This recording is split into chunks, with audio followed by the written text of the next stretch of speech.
This is America's day. This is democracy's day. A day of history and hope, of renewal and resolve. Through a crucible for the ages, America has been tested anew.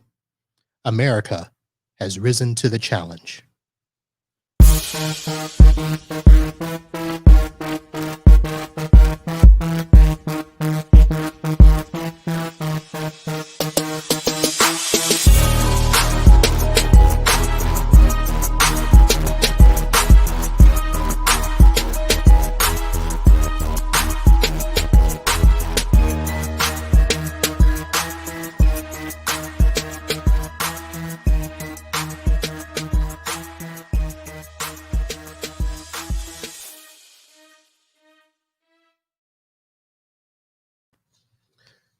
Hello, everyone, and welcome to another episode of Podnutz Pro. I am your host, Marvin B.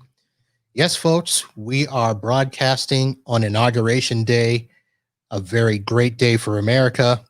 But I figure since some of you don't watch sports, some of you may not watch politics either. So I've got the screen up there where I can see anything that's happening. But I'm joined right now by my good friend, Jason Miller. And it looks like somebody else has popped in backstage, but we'll get them on in just a bit. So Podnutz Pro, folks, your podcast for IT business support. We are here to help make your business better, smarter, and faster.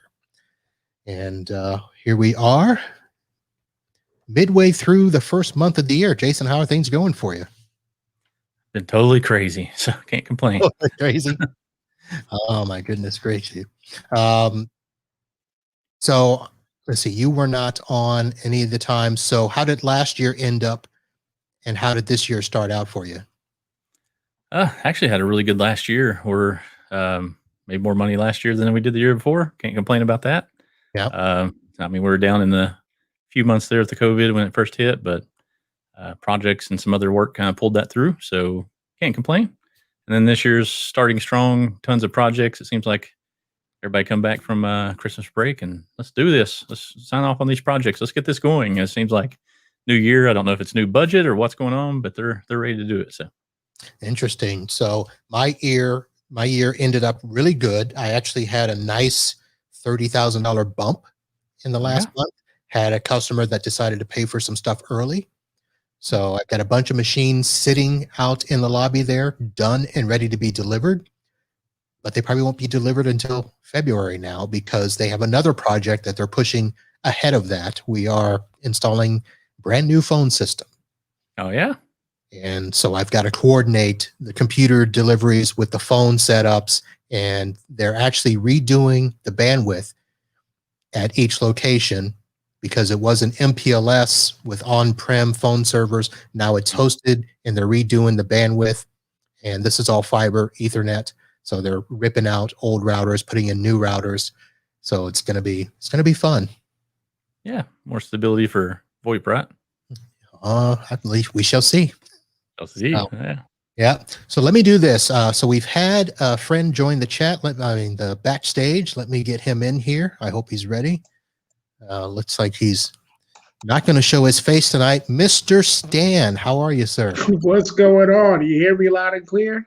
We can hear you loud and clear. Yeah, you got me on the humbug, so I'm out here picking up. You know, I don't know if I could show you my face. I look like a hot mess right now. I got my COVID beard and everything, you know? Oh. How's everybody? Jason, how you doing today, sir? Yeah, pretty good. How about yourself? Doing well. Awesome. So, all right, Uncle Marv, I'm going to let you moderate because, you know, I start taking over like it's my show. Well, I was going to ask you, you heard us talk about how things ended up for last year and started out for us this year.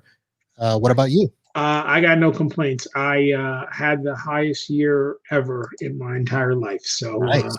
I can say I had a lot of Christmas gifts happen in 1 year. So all was well. Luckily, no clients shut down. In fact, you know, some things actually picked up for some of them. You know, and I'll tell you this, the accountants, out of all people, seem to have done really well because they were helping everybody out with their PPP loans and everything else, right? So, aside from regular tax return, those guys were working all year when they're normally working, seasonal, for the most part. And they're probably still going to have to do more because tax laws, not only did they change because of the PPE, they're probably going to change now because of the new year, because people that didn't do stuff last year thinking that they would get, grace for some of the loans may not get the grace, or some will. So I'm sure there's going to be some rewriting of laws happening this year. So they're going to have a pretty nice year, I think. Well, and there's another round of PPP, right? So, so round two. Unfortunately, I can't show a 25% loss in any quarter, so I can't participate in that. I guess that's a good problem to have. Leave it for the people that need it, So it's okay. Yeah. All right. Well, before we get started here, let me do a couple of recaps. The first thing I want to do, and I was going to wait until Mr. Rainey came back, but I'm not. But last week, for those of you that have already listened to the podcast or have watched the podcast, there was a little juvenile moment in that show where we were talking about the law firm of Bob Jones Smith or something to that effect, and talking about domains being bjs.com. And of course, the juvenile kids and the BJs.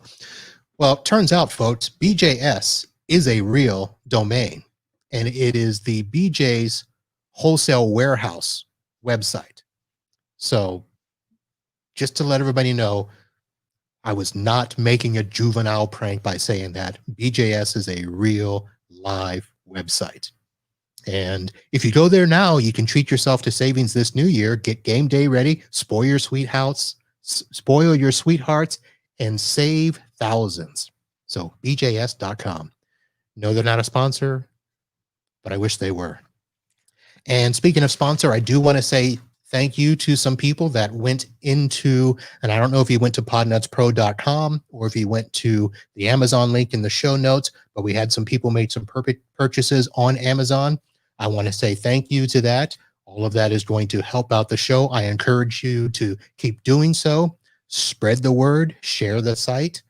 And I did want to ask one question. Somebody made a purchase of a camera, a Micro 7 5 megapixel or 5 MP Ultra HD Wi-Fi two-way audio built-in amplified mic and speaker Alexa camera. I'm looking at doing some new cameras. I've been using the Blink cameras at the house. I have a Microsoft webcam here at the office. I have some Blinks that I was going to do. They do the two-way audio, but I wanted to ask whoever made that purchase, if you are listening to the show and can reach out to me. I have some questions about that to see if you've actually used it or you're just getting it on the recommendation of a friend. I have questions, so reach out to me. And speaking of cameras, I have a story later, but Jason, Stan, have either of you heard of that camera? I have not. Not at all, man. Not at all. Yeah, I didn't either, but it looks interesting. It's not that expensive. It's $89 for the one that they were getting. It's got a 128 gig slot for something. I don't know if that's where you throw an SD card in for recording or something. So that was why I asked about the recording. Jason, I think you've got a pretty big place. You probably have camera system there, don't you? I do, yeah. Can you, or would you be willing to divulge who you use? Sure, yeah. Yeah, so we also do cameras for customers. So anybody needs security cameras for our customers, we do that. And then we do streaming cameras, setups for like churches and stuff. But in our shop office, we have 12 Ubiquiti G3 domes for our shop. And we have a Ubiquiti MBR rack mount. So for recording all that, and of course you can access it from your phone, on the web browser or whatever. In our help desk area, we have a TV up, so they can see the front lobby and stuff like that in case our administrator or admin, Bonnie, goes out to the lunch or something like that. Then kind of keep an eye on in case somebody rings the bell to get in. Then we have cameras in my wife's office. She has to keep an eye on everybody. So crack the whip. She's a real boss. But yeah, so those are really good. And then our other brand that we use mainly for customers, professional installation, security cameras is LTS Security. Same exact thing as Hikvision. They're just different labeled. We're a reseller of their stuff. So really good products too. So. All right. I had also purchased last year for a client that is doing a flexible desk space. Mm-hmm. I went through Snap AV and purchased their Luma system. Mm-hmm. And it's just basically the PTZ dome cameras, and the DVR is okay. I mean, it's not bad. It's not good. Or I shouldn't say it's not great, but it was all right. I don't know if I purchase it again. So I'm going to be looking at that. Dan, you do any cameras? Nope. Cameras is or AV work, any of that is not my specialty. I like to know what I can do and what I can't do. So I do actually have a local partner that we do work whenever people need that. These folks are actually pretty good because their main business is access control, fire alarms, all that. So in most of the places in this area anyway, you see their sticker because most businesses have to get, once or twice a year, right? Have to get your fire alarms inspected. So they do that and certify. They got their whole own centralized system. So, and then they also do a lot of that surveillance and access control. So whenever we need that, we got no problem pushing people their way. So keep with the core competencies that we have, All right. So as we talk about cameras and camera guys and copy guys, so I'm thinking of creating some sort of contract agreement for my one customer to sign. About a month ago, maybe 6 weeks ago, I had a customer that allowed their camera guy to come in and do some work. And he ended up turning on DHCP inside of his DVR because their cameras are on the same VLAN as the customers, because their DVR will not tag VLAN traffic, even though he said it could. And he said he understood networking, and he was a networking guy just like me. So I had to go in and turn it off and tell him to leave it off. Well, he showed up again last Friday, and they didn't tell me. And all of a sudden, stuff stopped working.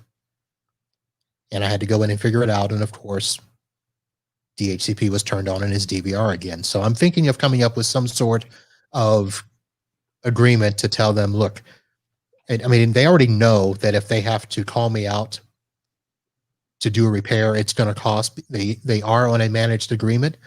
But if I have to show up, I'm billing him.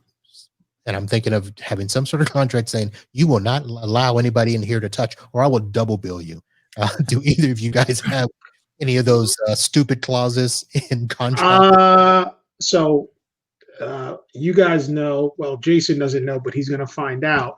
There's nothing more than I love than a good contract. So with that said, it's funny because I actually had my agreement up, and I do have a line in regards to this, as well as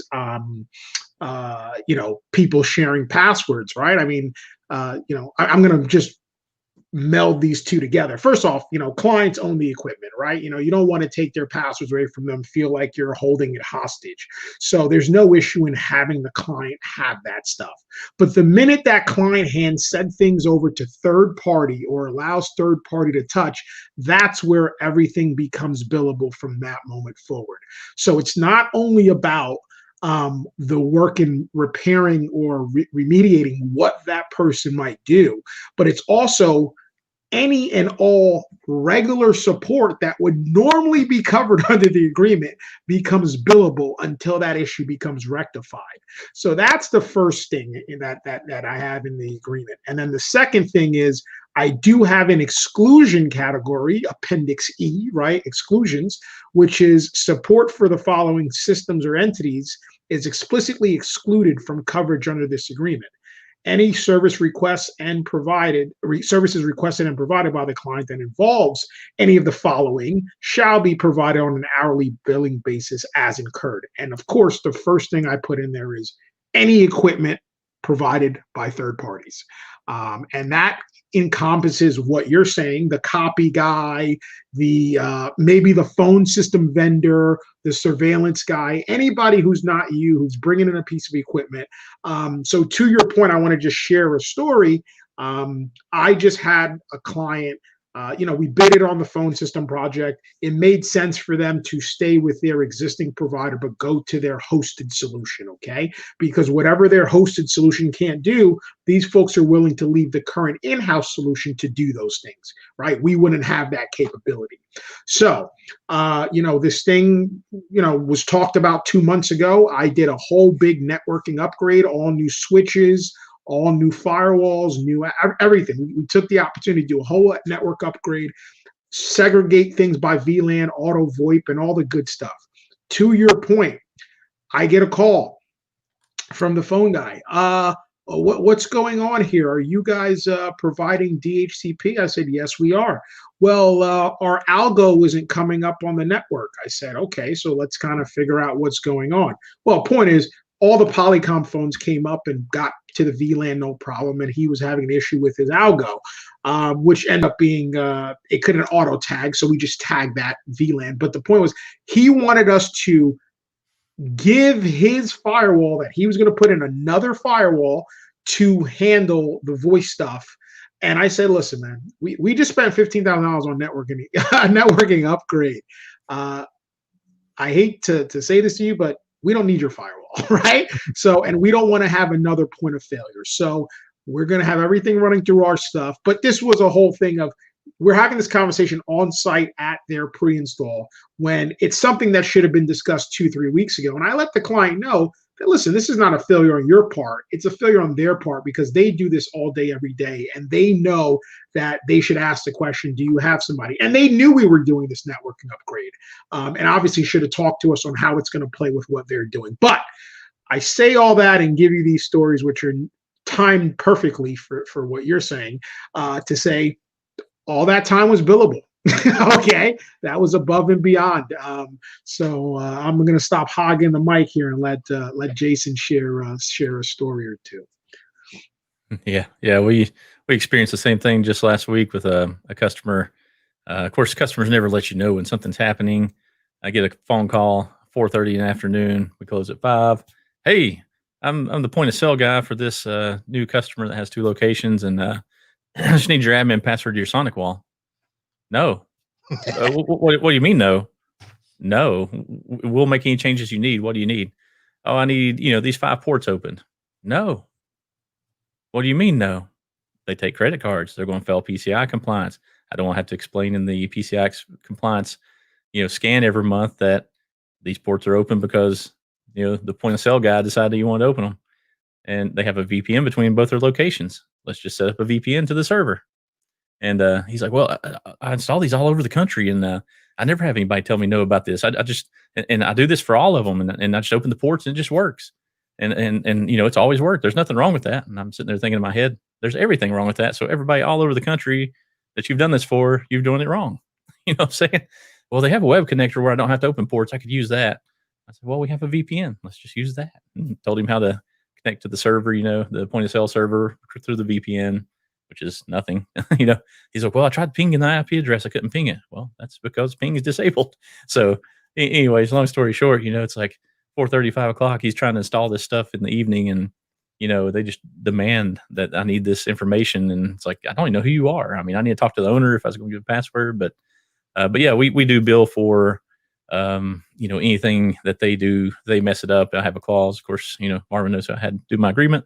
So, there's clauses in there. It basically says if you touch it and mess it up, we bill for it. But we're kind of a little bit of the opposite. We don't give clients passwords because we've had issues in the past where they have the passwords and then they give them to the web guy and the point of sale guy and this guy and the copier guy. And then everybody has the passwords. And it's like, well, we're a security focused company, and I can't maintain security if I don't maintain the passwords, especially administrator passwords and stuff. And had a law firm the other day that the owner of the company, which is not very computer savvy, wanted his Office 365 admin password to do his integration with Clio, and tried talking him out of it. He said no. And I said, well, I'll make your user account an admin, give him the basic privileges, not full global admin, and said, there you go. If you mess it up and call us, we have to bill you to fix it. So we do bill to fix it if you mess it up. Explain, the whole can't maintain security, can't maintain change control, cannot maintain what happens in that Office 365 tenant. You can cause yourself a breach.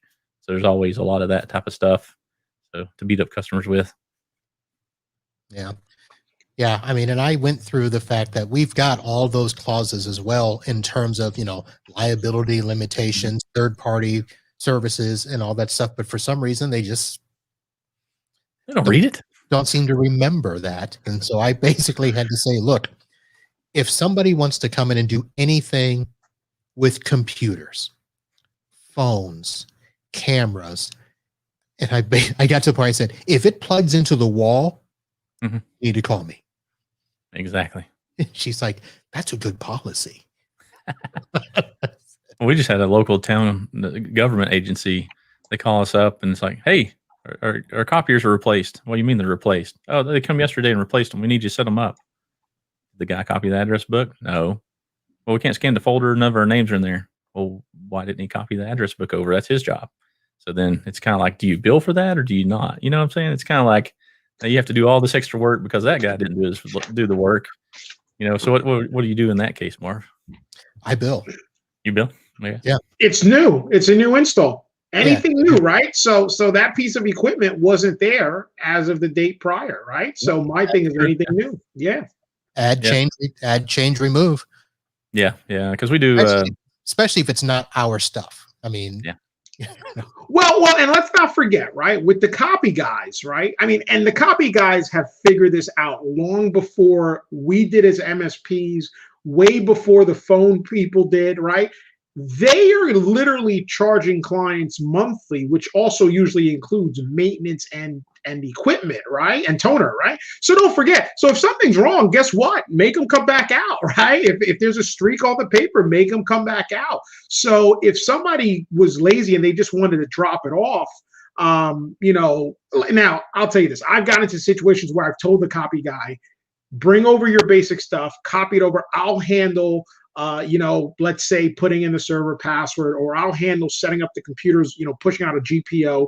And they always like, thank you, but I want to make that decision, not you make it for me, So that's kind of been how I've dealt with that. Jason, I just want to circle back on something. Even though I said that the client owns the passwords, I don't necessarily just hand them out, right? I do the same thing you did with the whole, well, why do you need it? Why do you want it? But that's fine. I'm not going to press too much. It's yours, so I'll give it to you. Yeah, but I don't just, hand them the keys. I know Marvin has a breaking in case of emergency folder. Yeah.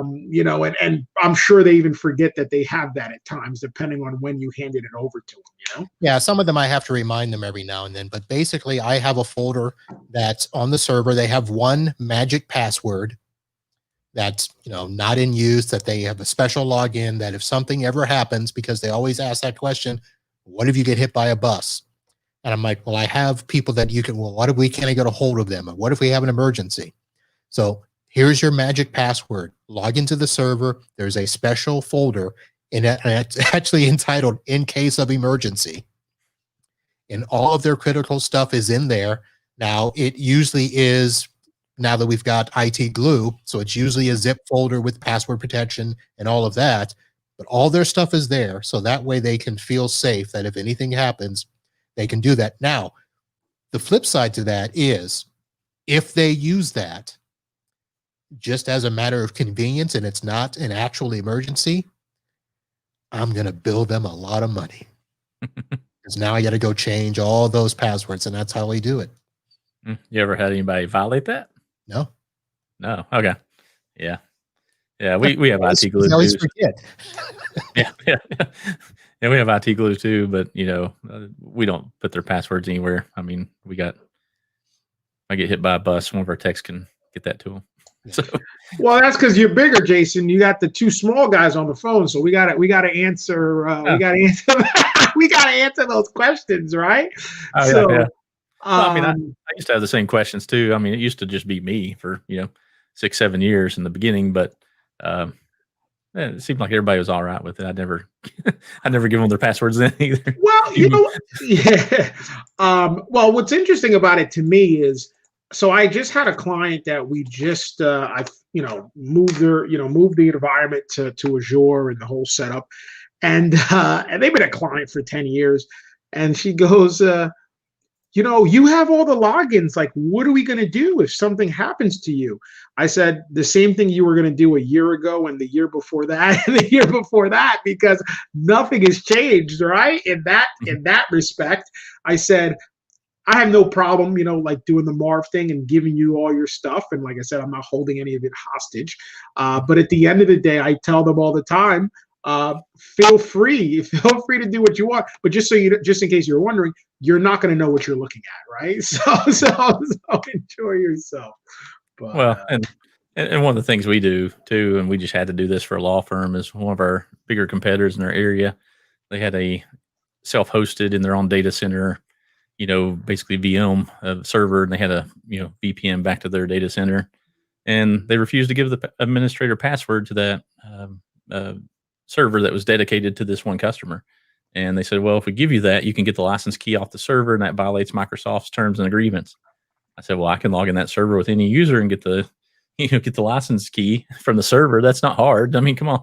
I almost thought about doing it, just emailing it to him, say, here's your license key. Now give me the admin password. But one of my server guy was very adamant about doing it. And I was like, nah. I was like, we won't do it. But anyways, I mean, they would not give it to us. So we had to basically do a manual migration to another cloud hosted server. I mean, it's a pain in the butt, and redo all their machines to a new domain.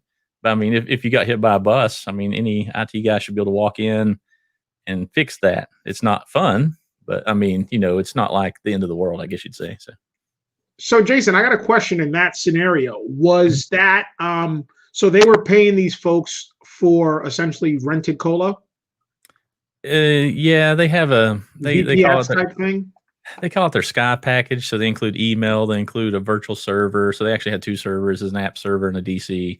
And then so we had no access to the DC whatsoever. But we had access to the app server, and it was a pain in the butt to get, SQL databases and stuff like that done right. But my server guy was able to get it. So either way, it was a pain, but we're able to get it and going and stuff like that. But I don't know. It's just part of their offerings. It's literally VMware hosted VM in their data center. So, but they refuse to give the password. So, yeah. Sorry for the break I'm going to do right here, but Stan, because you came on, I think somebody wanted to come and try to upstage you. So we have a new friend joining us backstage. I'm going to bring him forward here. Why are we doing this to Jason? Jason doesn't know what he got into. And here's the thing, like 10 minutes before the show, I'm like, I don't have a guest. I don't have anybody in the gallery. What's going on? So here we are. Mr. Chadwick, how are you, sir? I am doing well, thank you. I am doing well. How's the Great White North? It's white.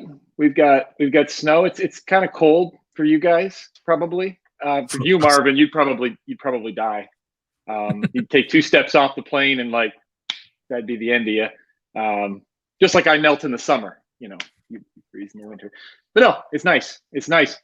I even wore my meat stand shirt. I hope everyone can see my my meat stand shirt. I don't know how well it's coming through on the camera, but this is the pinnacle. You have the pinnacle of one man operations on the show here. That's what you have. Who is too good for video apparently, but he's probably sitting there in a smoking jacket with a $500 cigar. Feet up on the table, counting stacks of cash. He's probably in the balcony. He's probably in the balcony in his sauna. Yeah. This is what you guys see in the stacks of money. He's got a little green visor on. He's got the little green visor. He's got the money machine. You hear it, right? Yeah, those are all hundreds. That's why he's got to mute himself so much. Yeah, that's what. Yeah, I didn't want you guys to hear the clicking sound. He's humble. He's a humble gentleman. He really is. That's why I gotta rep him here a little with the shirt. That's, So, Chad, glad you were able to come on. I'm going to hijack the conversation here because one of the topics that I listed tonight is I need a printer. Okay. So I have been an HP printer guy for years. I kind of still am, but I'm kind of a little peeved at them at the way that they ripped away their partner program, and you can't even sell freaking toner unless you're willing to sell 15 grand a month or whatever the stupid number is. So I've been kind of looking for some new printers, but the first one I'm going to do is for my office here. So we had a customer that did a complete network refresh last December, and trying to describe how it is. So we got everything. We got all their old computers. We got their old printers, copiers, but I could take care of all of the stuff except for one copier. They have a big Xerox copier that's still under lease. Okay. And so we were just supposed to hold it for a month. Okay.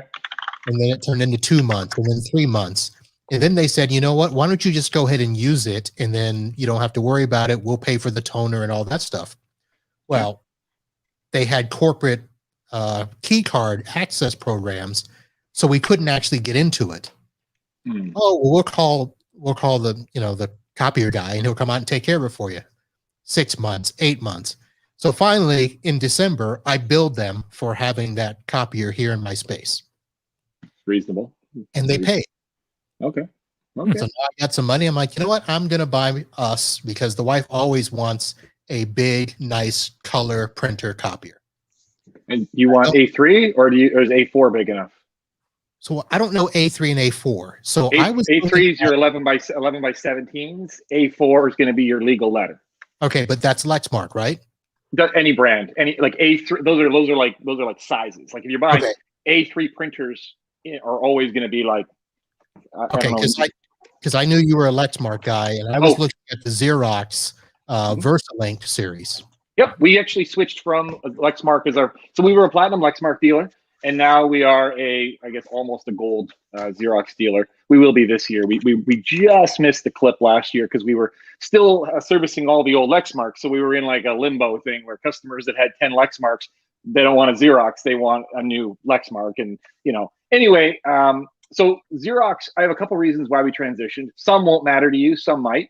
One of the things I like is that Xerox treats consumables and like supplies and the printers towards your partner program. With Lexmark, all they care about is you just pushing more hardware.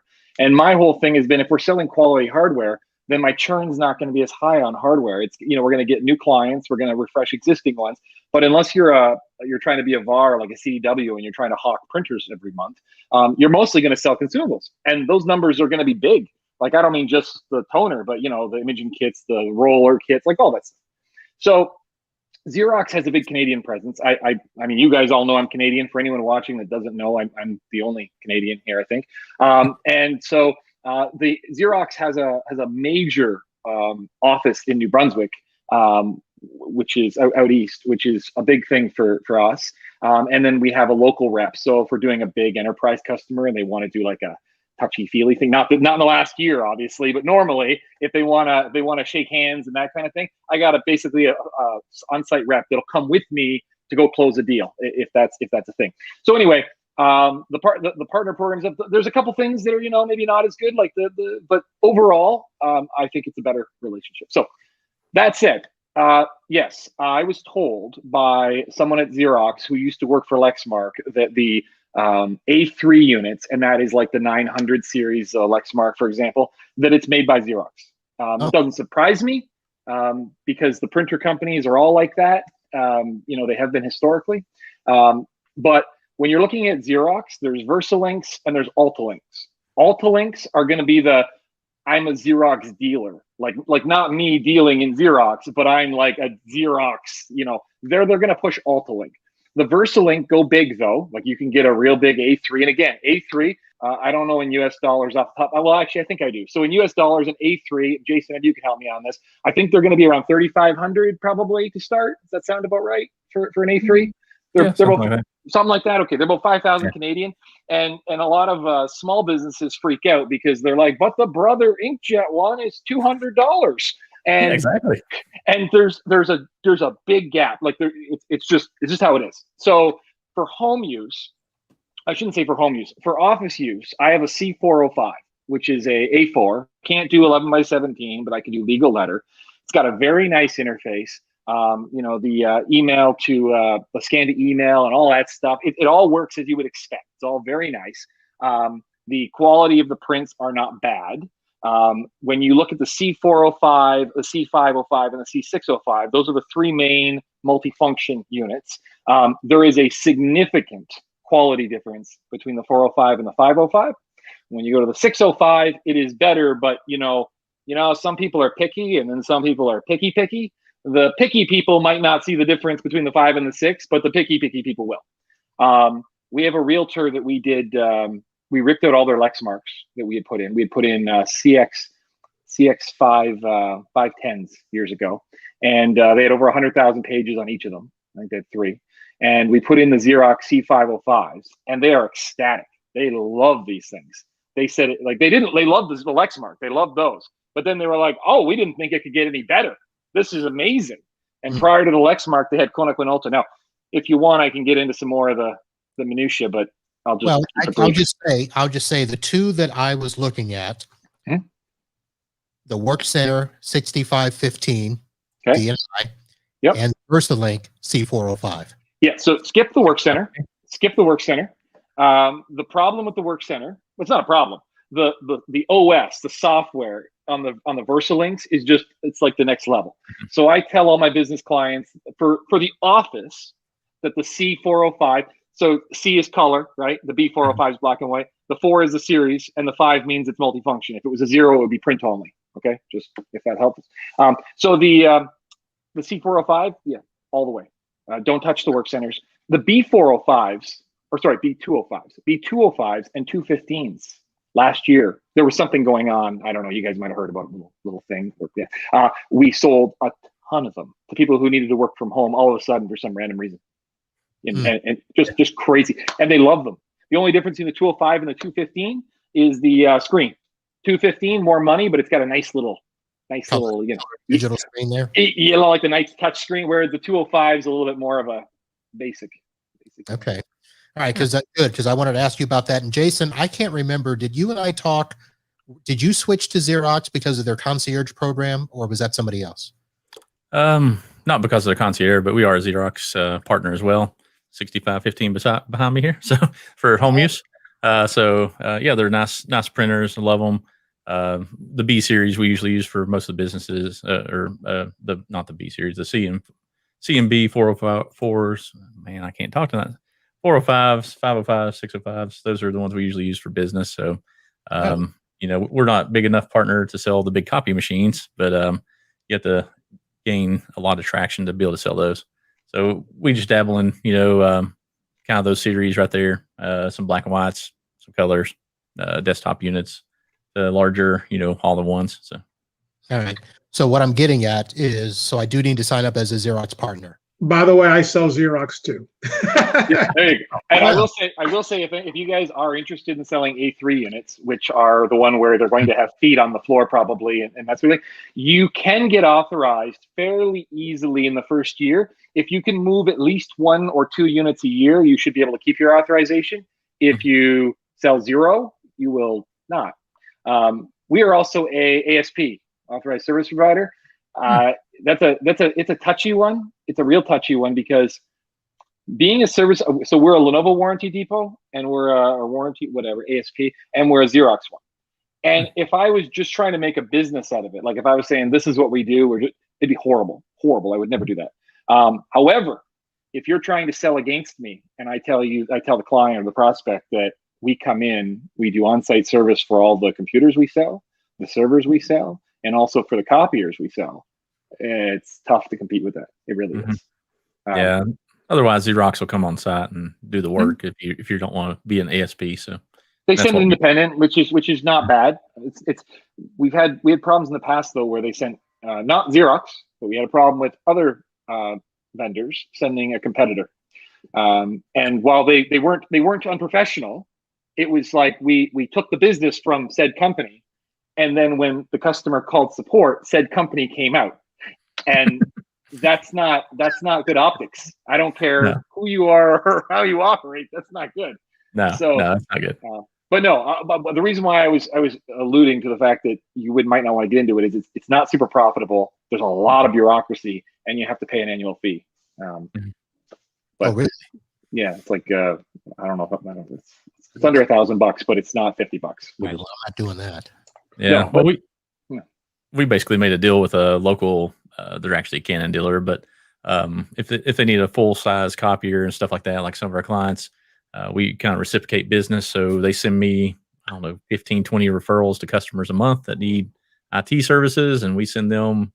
We literally were in my conference room the other day, sat down, they pulled up their CRM. I pulled up my CRM. We're going back and forth on who should I call? Who should I call? And so if you get really good in with the copier company and have that kind of relationship, I could care less if I sell a printer. You know what I'm saying? The big problem we've had, and I don't know if it's unique to our area, is that's how I grew the business originally. I made friends with telecom companies, with copier companies. However, Konica Minolta bought one of the biggest MSPs around here, 100-seat firm. The telecom companies are hiring network engineers because they're realizing that you can't install these on-prem systems and walk away forever. So now they're trying to do VoIP, and when they do VoIP, they need networking. And we were partnering originally, but now they're like, well, we're just going to hire. So I've become a little bit jaded, and now we're an ASP and do our own own copier repairs. Well, I used to team up with another copier company that did Rico, and they were just copier only. Then they started like, oh, let's do IT services, and then it was butting heads, and it's like, hey, I get no more referrals from you, but you still want my referrals from me. It's like, no, this ain't how this works. So I ended up running this guy from Canon and started selling his stuff. But we kind of had a similar situation like you're talking about being bought out there. Our largest competitor was a independent 30 tech company here, and maybe more than that. But they ended up getting bought out by Sharp, which is also a copier company. And so Sharp is trying to buy up a lot of IT companies across the country to make their own MSP. So now you're competing against, the big names out there, a copier company, Sharp. And of course, now they're pushing VoIP, they're pushing copiers, they're pushing, meeting room, smart board, Zoom style room type stuff and all that. And, this company used to sell Rico, and now they're selling Sharp, because they got bought out by Sharp, of course. But, they're our biggest competitor in the area. And, it's just, there's no way I would want to even deal. It's like, hey, I'm not buying anything Sharp now. So what I'm saying? So and I didn't wake up and hit my head one day and start thinking we should do everything in house. I mean, like that's that's counterintuitive too. But to an extent, where we can control the everyone wants to control the relationship. That's how everybody is. Right. And and that's just how it's got to be. Yeah. Well, folks, I got to jump off. All right, Stan, thanks for popping on and us with your presence. No, thank you. And I'm glad that Uncle Marv had 3 people that can come to his rescue. He had nobody, but look at him now, I'm leaving you in good hands with Jason and Chad, all right? Sounds good, man. All right, take care, everybody. Be sure to dry off and stay safe. Don't thank you. That jacuzzi. Will do. Bye. See you, Stan. All right. So you guys brought up an interesting point, because I've got a customer that they're big enough that they used to have in-house support. But when COVID came, the tech had just left to go take another job. So they didn't hire in-house because everybody went home. But as they started to get stuff, working again and people going back into the office, the administrator didn't want to hire a tech again. And he asked me, he goes, well, what we really need is desktop support during the day, because that's what that person did, and after-hour support. And I said, sure. Here's what it's going to cost. And it was so much more per month. And he's like, ugh. So what he did was, the copier company that they used all of a sudden could provide help desk services. And I found out that they partnered with another MSP, and another company that there's like 4 companies that operate under one umbrella and are doing all of these things. So it seems like this is a trend where companies are banding together and doing IT and copy and all of that stuff. So it's frustrating. It is. Well, the biggest problem I have is it's not that, because I mean, that's what we were doing before. We were referring back and forth. We were coming in with the telcos. So that's nothing new. The problem I have is when it's not being done well. And I mean, I don't want to drive this in a totally different direction with security, but I was on a web. I actually had to sign an NDA to get on this webinar. We deal with CMMC clients, which was the NIST 800s and that stuff. So my client wanted me on this webinar with one of their vendors. And I have never seen a vendor dress down people like this when it comes to cybersecurity in my life. They basically said, we are currently reviewing our supplier list, and we will be pruning and saying goodbye to those that do not meet our standards for cybersecurity. And our standards are not just, what the government says is here. We're going to be here because we believe that that's the direction we're going. So we don't want to be here and then caught with our pants down and then, try to get here. We're going to be here, and then when they're catching up, we'll go further. And they made no ifs, ands, or buts about it. They just, they gave some suggestions on how you could minimize impact and, in a more cost-effective way. Like one of the things they said was, instead of trying to make your entire operation compliant, you could designate even one machine that's on its own network, totally isolated, and that machine is the compliant machine. If you can. Now, my client, they like to really take a lot of pride in their business. And so they've insisted that everything is compliant. And I'm going to tell you, it's a lot of work. Like, it's a lot of work. So they're level 3. There's no one's audited except prime contractors, which are the big direct ones. But that's where they need to be, and that's the target. So anyway, the reason why I bring that up though is because there is no way any of those hack and hide places you're talking about would be able to hit these targets. It's just not possible. These objectives are real. This isn't put AV on the computer and I'll make sure it's no, this has to do with like logging. This has to do with process or process, depending on which side of the border we're on. It has to do with, coming in and not just seeing that yesterday you wrote up a binder and said, look, this is how we do things. It's actually demonstrating that you have logged history and this is how we've done things. That's not something that, Marvin, was it you that told me the story about the firewall that the doctor bought and put on the shelf? Somebody told me this great story where there was a HIPAA thing and it said you must own a firewall. Oh, that wasn't me. It wasn't you. So they bought a Sonic wall and they put it on the shelf, and they said we own a firewall. We own a UTM. It's right there. There it is. We're going to continue using the ISP modem because that's simpler, but that's our firewall. It's over there. And that logic just doesn't fly. And yeah, like I said, and this wasn't, oh, here's how we can skirt around it. No, these guys were just like, we're coming for you and we have no problem culling you. So it was very interesting. That's crazy. Yeah. All right. Hang on, folks. I'm actually reading a text about the show. Let me see if it's relevant and if it's something that I can say on air. Blah, blah, blah, blah, blah, blah. Yeah, okay. So I won't say the name.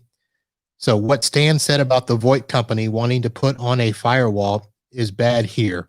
We have a guy who does that all the time. He even takes out UTM firewall for PepWave thinking it's okay. I haven't heard the name PepWave in years. PepWave, or isn't PepLink? Isn't that a popular one? Yeah, I was trying to say it's PepLink, right? PepLink? PepLink. That's like an SD-WAN company. But this is the thing. They come in and I didn't hear that part of the show, but I was talking to Stan the other day while that was going down, and that was amusing. And by the way, is this shirt readable? Because I had these shirts made for Stan, and he hit a milestone there, and I promised him that I would not only, I don't know how normal this year is going to be, but if I'm doing any presentations at Data Road shows or anything, be looking out for this shirt. It'll be underneath my sport jacket. Is that a bet you lost, or? It's not a bet I lost. It was more of a challenge I issued, and the man came through. I told him if he could hit $1 million in revenue as a one-man operation, that I would have shirts made up saying as much, and I would then again wear them, not just in my backyard. I would wear them when I was presenting, and but this is, I think, the second or third time I've had it on a recorded show. So I'm keeping my end of the deal. All right. So you issued a challenge and he responded. How many of those shirts did you make, by the way? I think I made 10. I sent 7 to Stan, and then I kept 3 of them. I wanted to make sure they look new when I'm presenting.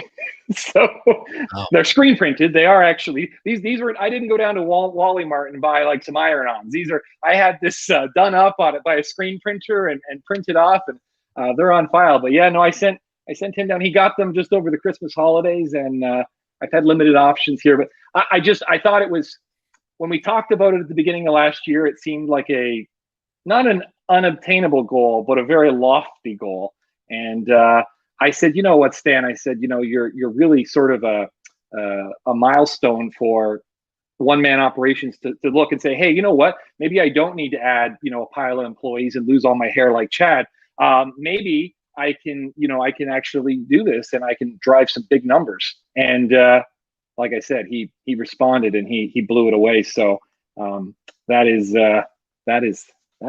And I just think it's worth mentioning. I know he's gone now, so we can't even embarrass him. But leave to say it. I just, well, you know what though? Like he's a pretty humble guy. I mean, he's just, and I just, like I said, I think that deserves some recognition, because that is not. I mean, Marvin, you can attest to that. That is not a insignificant. And he didn't do it by selling $900,000 in laptop at 1% margin to a federal government. Bid. Like he actually did it through hard work and the course of the year. So like I said, it is tough. I mean, I'm half that. I'm doing pretty good, which, here's the thing, to be fair and to be honest, there aren't a lot of one-man shops that are doing significant numbers at all. 1/10 of that. I mean, a lot of them are at the $100,000 mark or the $200,000 mark. So, I was just under 5 in a COVID year, which is, that's commendable. I think, like I said, I think that, and that's the thing. This isn't to say that, if you're at 250 or you're at 300 or you're at 5, that you didn't do great. This is just to say that look what's possible. Look what you can hit. A lot of times, there's if you Google my name on YouTube and maybe Datto after it or something, there's this whole video series I did with Rob Ray. And one of the main things we were trying to get across with that video series, they clipped it up into little sound bites. Like there's a big one and then all the sound bites. And the thing is that my town has 2,800 people in it. My MSP has 8 employees currently. We do a sizable revenue. And a lot of the time when, whether it's Datto salespeople talking to MSPs or just in general, whether it's a vendor or even, in peers, they're like, oh, if you were in New York City, you could do those kind of numbers, but you can't do that in my town. And I was kind of disproving that. And so when I saw the opportunity to leverage Stan and say, hey, look, you don't need a pile of staff to do this. I'm not saying that, like, obviously I took a different route. I've said it before on Marvin's show here that I look at what I want to do in a day, and then I delegate everything else. And I just focus on the things that, I enjoy in life and doing. And I don't mean sitting on a beach and drinking, I mean, I like doing the sales engagement and the business process. I don't like doing the dirty work, so to speak. So if I can avoid it anyway. Well, numbers is relative, I say, because, I don't look at the gross. I mean, I know a lot of people do, and I don't mind telling my numbers because, everybody gets to their numbers in different ways. And like you said, somebody can sell, 900,000, at 1% margin or whatever. We're a mix. I mean, I do, it's basically, I would say 60-40 service to hardware. I mean, I do sell a lot of hardware for what we do. I still sell servers. So people can look in and say, oh, well, servers are a big part of your business. I mean, they're not a huge part. No. But there's people that won't sell hardware because they think it's that's crazy. No, and that's crazy. So, and he did, like, he gave me I have a very good idea where those are, and it's not my business to say what beyond the gross number on that, but I can say with very high confidence that don't believe that he paid himself a salary of $40,000 that year, and the business had $50 in the bank account at the end of it. he definitely earned that number. And like I said, it wasn't a $900,000 sale. But no, you're right. And the other thing is there's different costs for different people. Like I've talked to some people who are very miserly. They'll duct tape their chair. They drive a 10-year-old Toyota Corolla that's beige. Remember that you don't choose beige. The beige Corolla chooses you. And there's nothing wrong with that. I drive an F-250 Platinum diesel Tremor, and obviously that, it takes a hit on the on the numbers. And I had a Raptor before that. I value that. Some people don't. But the thing is that, at the end of the day, that's where it gets a little muddy, I think. It does, because people look at me, I have an office space.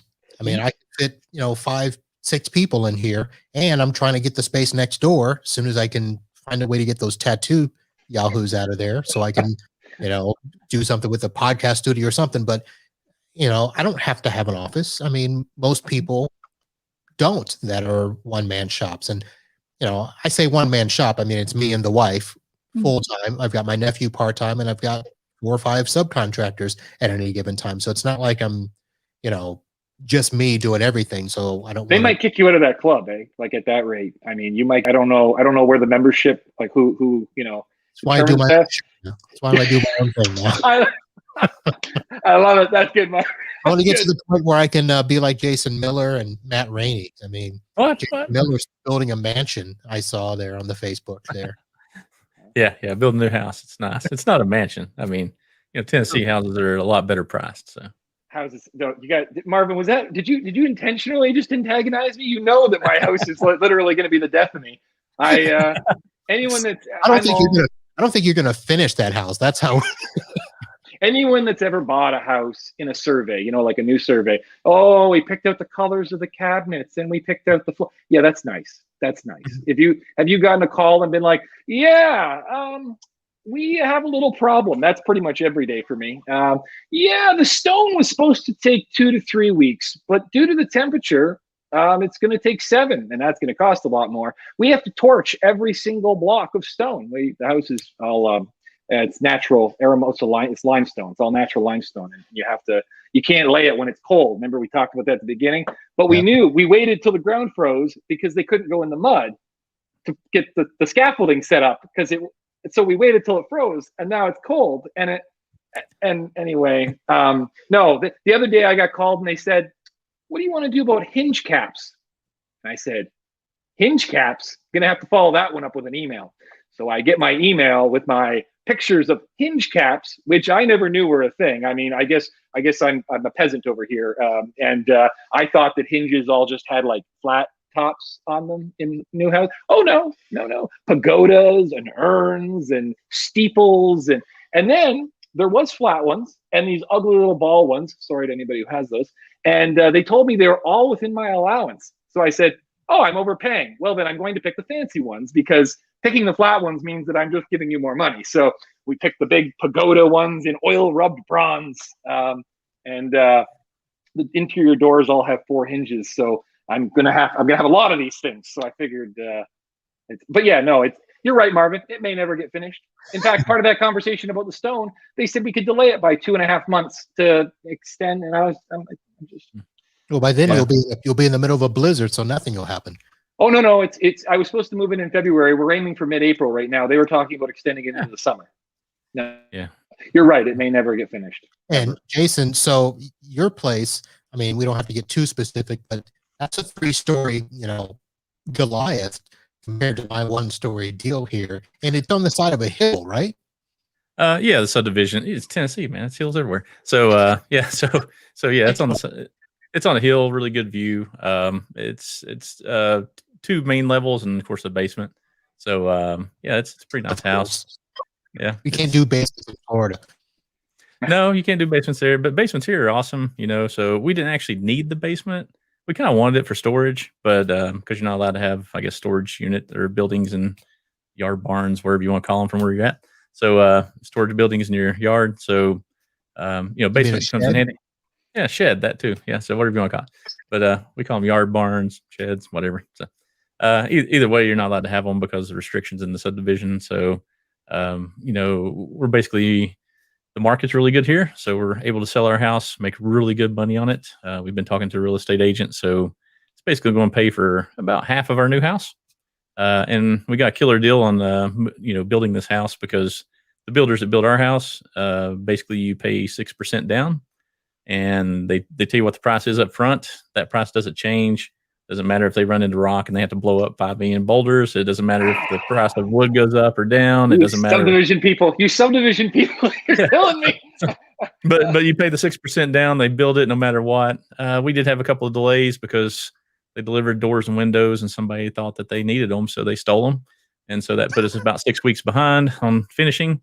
And then that put the brick people behind, because you can't do brick till you have windows. So that kind of delayed the progress about 6 weeks there on getting new doors and new windows, because we had 5 months on windows, and I'm still missing a slider. Wow.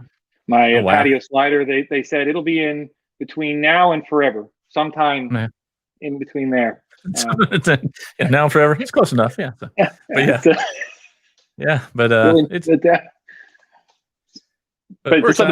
in a subdivision though, so you're the guy I hate. You're like, we'll do brown. We'll do no browns. Whatever. You met my wife. It's all grays. Grays, teal. White. We don't own anything brown. So ours is wood. Everything's wood. Yeah. Our windows are red oak on the inside, and then they're vinyl on the outside, which is kind of slick. We did some timber framing, natural wood everywhere.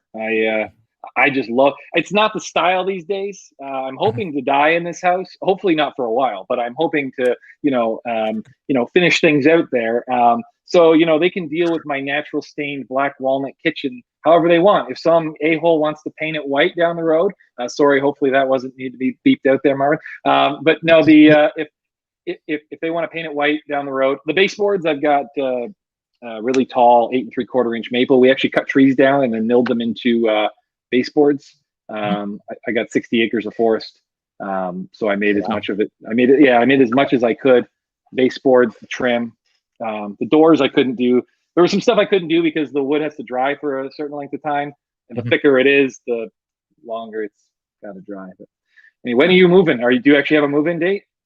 End of April is what they tell us now. But yeah, we like the subdivision because we have 2 kids. One's 11, one's 9. They get to play with their friends. It's a little safer. And 2, here there's a lot of land, so it's decently priced. And the housing market right now is booming. Houses here are selling in less than 24 hours when you put them on the market. I mean, so I don't expect we'll have an issue selling our house. There's hardly any inventory. And then 2, we live in a city called Gray, and it's kind of a very sought after school district, public school. So everybody's trying to move here to go to those schools for their kids, but of course, no one's going to school right now. So we're in a 1/4 acre lot in a subdivision right now, and that's where I'm heading to the hills. I got a 60 acre forest. We put the house 650 feet back from the road, so the driveway is nice and long. So anyone who likes to shovel, well, you don't shovel that, but it's 12 feet wide and 650 feet long, and it has an appetite for stone. I didn't realize how quickly stone. You buy it, you put it down, and then it disappears. It goes away. And then what you do is you buy more and you put it down. And stone, like everything else, is apparently priced like gold used to be. So that there's some potholes that are going to be there for a little bit. Those trucks running it over, they just kill it. They just kill it. But yeah, just concrete it all. You're good. Oh yeah. 650 by 12. I don't know what concrete is down there. It's expensive. Probably about 120,000 to concrete the driveway. Probably.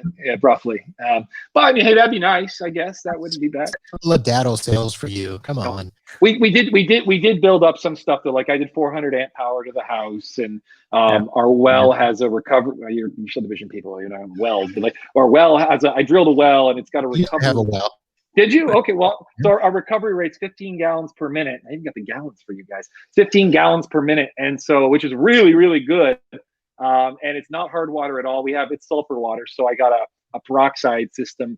And it comes in, hits the peroxide, goes through 2 or 3 filtration things, and then I got reverse osmosis going to the kitchen, to the 2 sinks in the kitchen. So I'm getting like, I think one time I'll probably fill the bathtub with the kitchen water just so I can be like, I bathed in like the sunny.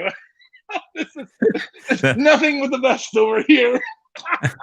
Now back to the tech side of the house. So building a new house, I ran 32 Cat 6A network drops throughout the house. On the ceiling have, drops already built into the ceiling. They're sheetrocking around the boxes and stuff, so we can access points.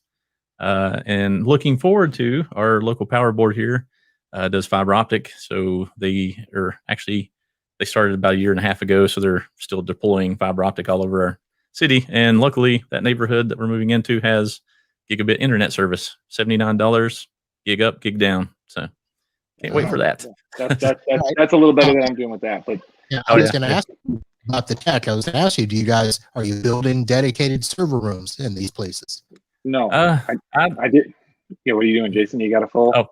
Well, we had a spare closet on our main level, and it's, I don't know, probably 4 feet by, probably 5 feet wide or something. So planning on putting like a 12U, maybe 15U wall mount rack. Already spec'd out Ubiquiti 48 port switch, Ubiquiti MVR. We're doing Ubiquiti cameras, the G4 domes, and probably bullets around the house. I've got 6 or 8 cameras we've already wired for.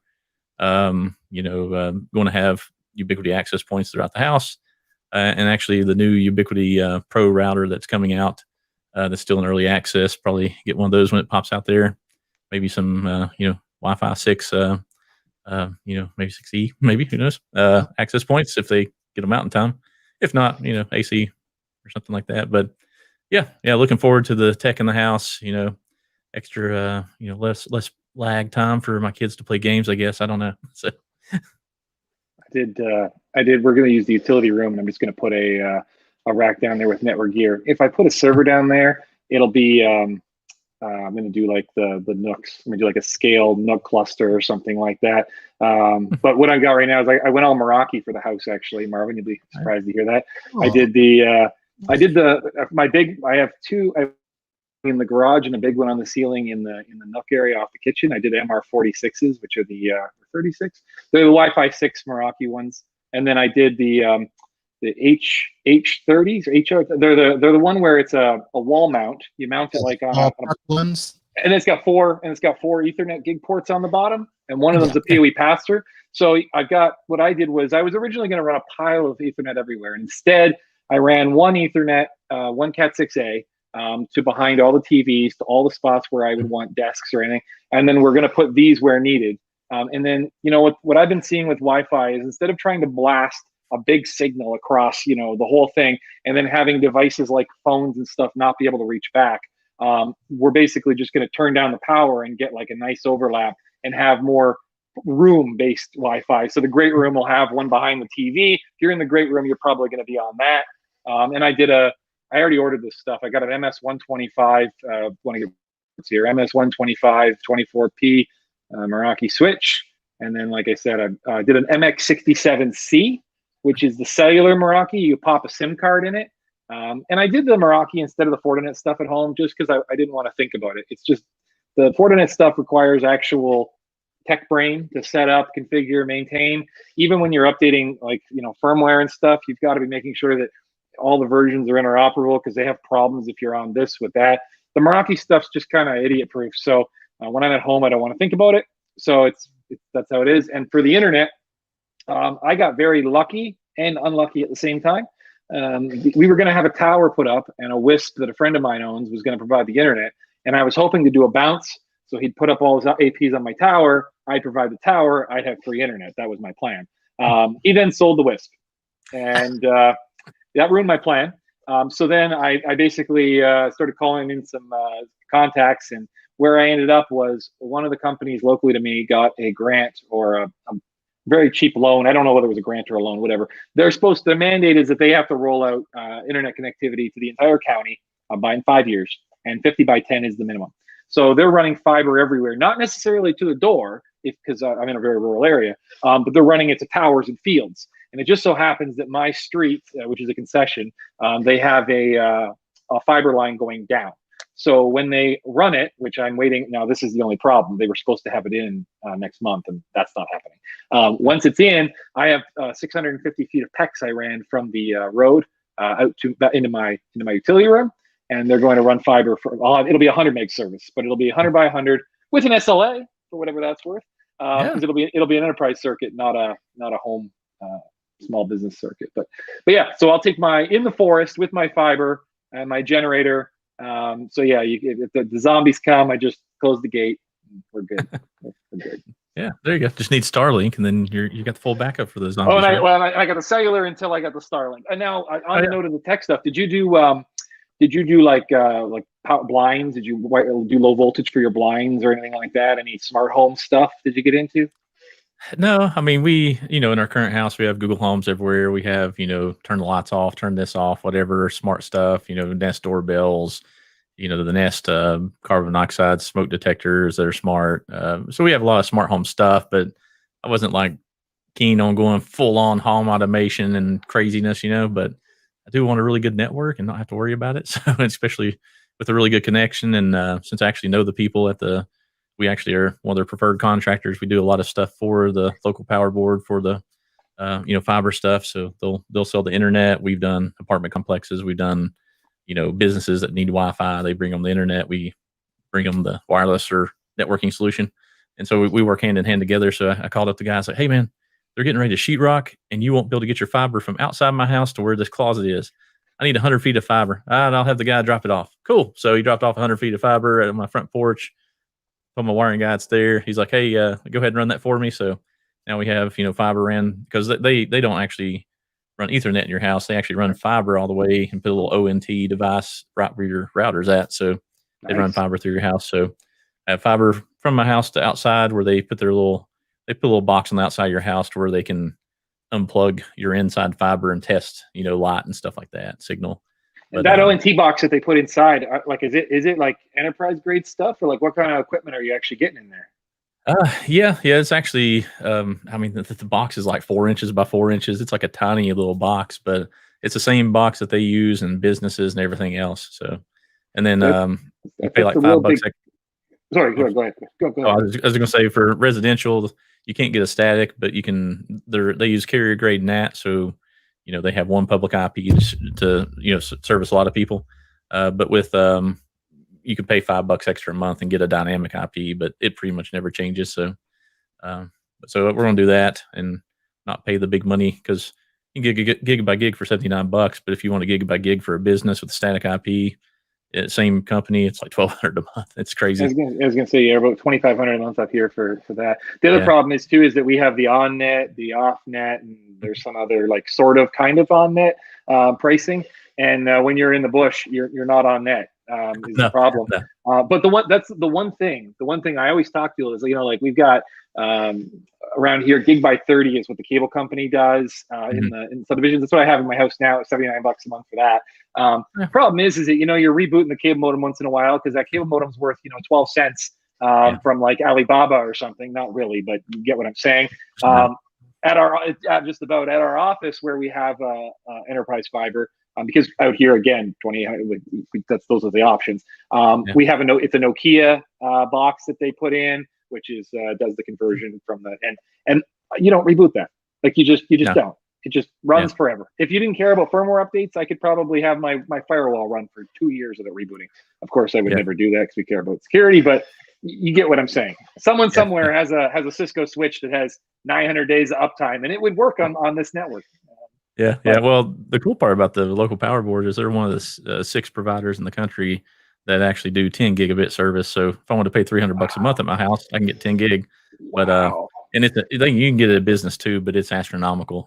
I got to ask you. So no, this is great. So if you have experience with it, have you seen anybody else you dealt with this? Because I want to know, for example, on a Fortinet to put in a firewall that has a 10 gig actual WAN interface. Is not insignificant.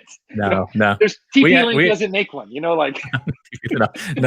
We did a local apartment complex. It was like 100 and some apartments, and I think it's 185 apartments, and it's student housing. It's like 4 apartments inside one shared apartment. Basically, they have 4 bedrooms. Anyways, we did that, and they brought in an 8 gig connection there, and they kind of split it up between the buildings. So we ended up, 2 gigs this building, a couple of gigs that building, 3 gigs here. So we kind of split it up, but it's one big 8 gig connection. They kind of handed it off, but that's kind of the biggest connection we've dealt with so far. And it's just crazy. Yeah. Yeah, and they want us to use these pfSense NetGate devices because they already bought them because they planned on doing this themselves, and then went, "Oh fudge, we can't do this." And then so they're like, "Well, these things are $1,200 a piece, and we want you to use them." So talked to my network guy. He's like, "Yeah, sure, we can do that."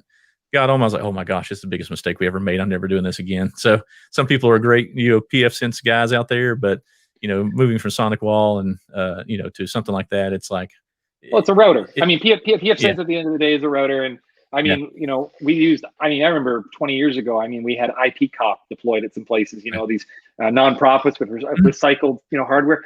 But no, you're right. And so for us, like security, Fortinet all the way, and then Meraki. Meraki doesn't stand up to Fortinet on the security stage, but Meraki, if it takes 10 hours to deploy a Fortinet network, it will take 1 hour to do a Meraki one. You just can't argue with that. We do Meraki too.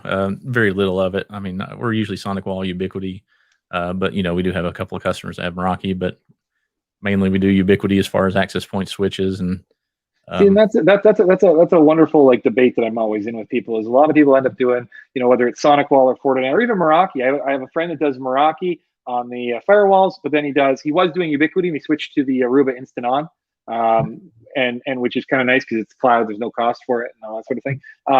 But we really, really, really like our monotheistic networks. If we're doing Fortinet, it's a FortiGate, a FortiSwitch, and FortiAPs.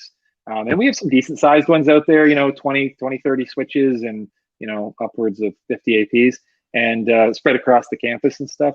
And all managed by the FortiGates and high availability. It does work well. It's just, like I said, you need real techs, not a guy who knows some networking. Well, that's the same thing as Sonic Wall. I mean, it's not your TP-Link router or ASUS or whatever, And the pfSense, it wasn't that we can't do that. It's just, it was annoying because you're used to making, I want a /24 here and I want a /16 here. And, you can't make it wants you to have them all the same on different VLANs. And it's kind of like, it's just like little things like that annoy you. I mean, it wasn't that bad. It's just, it's hard to have really good visibility into that. Where, Sonic Wall, we have the cloud portal. We can see them, reboot them, update the firmware, all that stuff. So, I mean, you can manage them a little bit from the cloud. And then, the Ubiquity stuff, we can manage all of it from our own hosted server on Hostify. So, I mean, it works out really well. So, I manage all of our clients. This is the big thing. Like when you go with a full monotheistic solution, though, with a FortiGate, for example, one of the things that I really do enjoy is that you can go log into your FortiGate, you can go down to your FortiSwitch ports, and you've got all your switches, and your VLANs are just automatically propagated across everything. So if on switch 7 you want to change port 12 to be the such and such VLAN, like in our office, what we've done in the past is we've had site-to-site VPN set up for some of our customers that we deploy a lot of machines to, and they're off, always off. But then we'll turn port 22 on the bench into that network, and boom, there we go. We can join the domain, have it pull down all the stuff automatically, box it back up, turn the port off.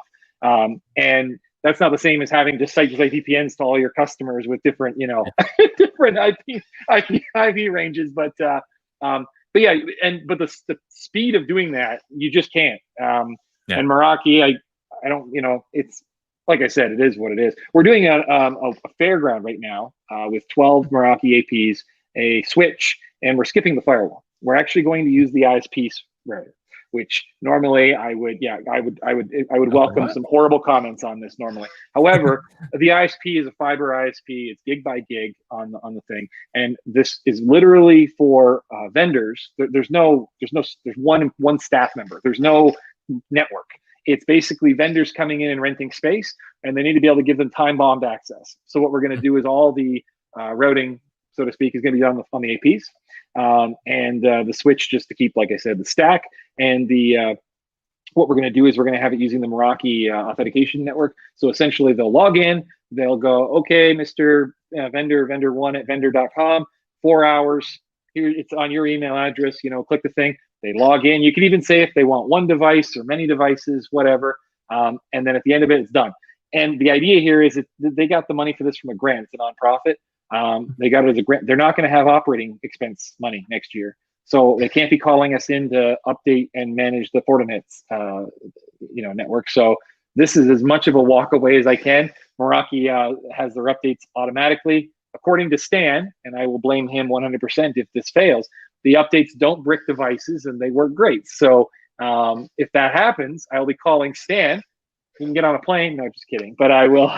I will be unhappy. But no, we threw it in. We're using. I don't know if you guys are doing the lithium-ion UPSs much yet. No. I've been trying to push them. They are more money. So if you have cost-sensitive clients, they're tougher. But the batteries in them are supposed to last upwards of 10 years in some cases, and they're smaller. So you got short depth and like the same runtime. And so we've been deploying. APC has I think it's a 500 VA. Don't quote me, but you can look it up later. And it's a lithium-ion one. So it's not crazy because it's just a small one. But we do a lot of vertical racks when we're in weird, utility shared space things. We'll throw the vertical rack on the wall, UPS up against the plywood, and then hang the switch out, and then patch panel on the wall, and then we run up over to the patch panel. Looks pretty good. We can stay to our corner where, I mean, it's nice to throw a full cabinet up, but if it's a shared space with a bunch of sometimes you just can't. Yeah. We do that a lot too. And so anyway, so the short depth is nice because again, it doesn't weigh as much. Still heavy. It's still a UPS, but anyway, if you guys get a chance to at a non-price sensitive client where you can deploy even one of the larger ones, I recommend you try them. We do APC. I know that I don't know why, but UPSs seem to have turned into a holy war. Yes, it's APC, Ford, Coca-Cola over here, and I will fight you if you disagree. No, just kidding. But I got a Florida man on the line. I don't want to get attacked by an alligator. I did look at that. I looked at I looked at a 1500 smart UPS lithium ion. Yep. US price right now $18.25. Yeah, and that with the network card, or is that just with the Smart Connect? With Smart Connect. So Smart Connect is great for monitoring, but not great for if you're running VMware, right? But yeah, so yeah, if you have to add the NIC, I mean, so I don't know what you normally pay, but I'm sure it's less than that. So it's not inexpensive. It's not. I haven't gotten yet. I looked at it, but I haven't gotten it yet. I would like I said, I mean, we all have like great clients. We all have average clients. We all have bad clients. If you've got a great client where you're doing them a favor because in theory this is a better device. I would recommend trying it out. It's not like trying new tech on somebody. It's just better. It's literally, we've known for a long time that lithium-ion batteries are better than the old NiCad. Yeah, so I mean, people don't want to spend money. That's the problem. Is they want to buy cheap and then they get mad when they have to replace the battery or replace the unit. Especially down here in Florida, we are the lightning capital of the world. So we go through batteries and UPSs at a ridiculous rate. And we do on our managed clients, it's new UPS day one. 3 years out, we change the batteries. 3 years out, we replace the UPS. That's our thing. Now, of course, as I said, we're reevaluating with the lithium ion. I think we're going to need a little bit of time to figure that one out. But we do that because, yeah, you know what? You can leave those batteries in there until they swell if you'd like. But if you change them out at 3 years, it's.